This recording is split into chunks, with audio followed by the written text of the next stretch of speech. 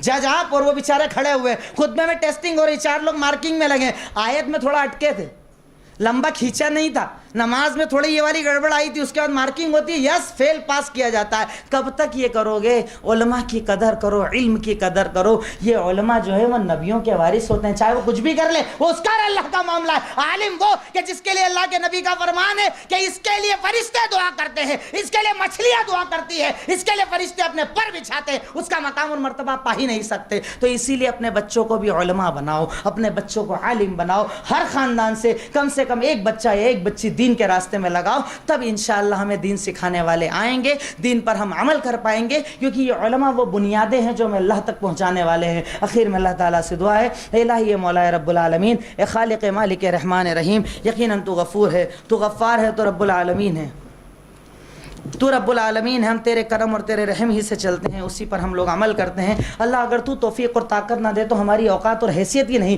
کہ ہم عمل کر سکیں. الہی مولا تو ہمیں عمل کرنے کی توفیق عطا فرما. اسی کے ساتھ میں چاہتا ہوں کہ ایسے موقع پر آپ ان لوگوں کے لیے بھی دعا کریں جو پوری ٹیم آپ لوگوں کے لیے کام کرتی ہے. آپ کے کھانے کا انتظام, آپ کے چائے کا انتظام, آپ کے بیٹھنے کا پروگرام کا انتظام, علماء سے بات چیت کرنا, ٹائمنگ فکس کرنا. کئی مرتبہ ہمیں فون کرتے ہیں تب ٹائم فکس ہو پاتا ہے. تو ایسے لوگوں کے لیے ضرور آپ لوگ دعا کریں کہ اللہ رب العالمین ان کی محنتوں کو قبول فرمائے, ان کے لیے رب العالمین اسے صدقہ جاریہ بنا دے, رب العالمین ان کے آخرت میں میزان کو بہت بھاری کر دے. رب العالمین